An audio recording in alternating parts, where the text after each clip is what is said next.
السلام عليكم. بنتواصل حديث مع حضراتكم، والنهارده بنشوف كتاكيت عمر تاني يوم. وطبعا درجة الحرارة بتاعتهم منخفضة جدا. ادي 25/6/27. مفترض درجة الحرارة تكون في اليوم الثاني 32 وتستمر في الاسبوع الاول 32. فطبعا الكتاكيت اهوت عمالين نهشهشها علشان هي سقعانه ومتكومه. فطبعا الفراخ التكومه دهيت بتخليها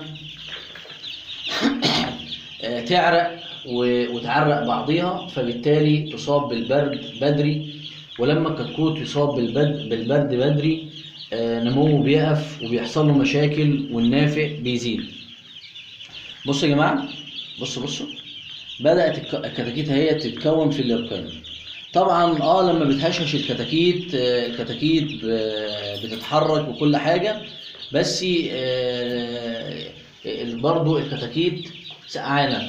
فطبعا في لمبة هي 500 اللمبة دهيت مفترض ننزلها فوق الكتاكيت. وطبعا في يعني بوتاجاز كده، طباخة كده هي محطوطة شغالة، ولكن برضو درجة الحرارة برضو منخفضة. يعني دي 25/6/27.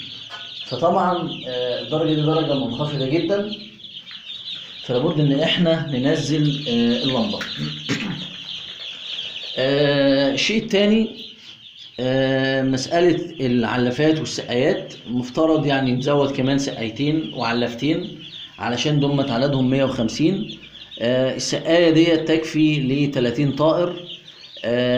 30 يعني محتاجين 5 سقايات و5 علافات، حتى لو هم مكفينهم مية وشرب، ولكن العدد في وحدة المساحة مطلوب. الشيء الثاني لابد ان احنا نتقل الفرشة بتاعة الكتكوت، لان لما بنتقل الفرشة بندفي الفرخ او الكتكوت بتاعنا من تحت، ما يجيلهوش اسهال. وطول ما الفرشه، بصوا الفرشه انا بمسكها بايديا ساقعه. ليه؟ لان الفرشه خفيفه ودرجه الحراره منخفضه، فبالتالي هيحصل اسهال ويحصل برضو برد بسبب في اماكن فاضيه هيت. وطبعا الفرشه لما بتكون تقيله الكوكسيديا ما تجيش للفراخ، ما نغيرش الفرشه بصفه مستمره للطيور بتاعتنا. الشيء التاني المفترض نحط السقايات بتاعتنا في وضع متناسق. يعني ايه؟ سقاية علافة سقاية علافة، او علافة سقاية كده، علشان الكتاكيت يبقى كل مسافة او كل حيز من المكان يكون فيه اكل ومية.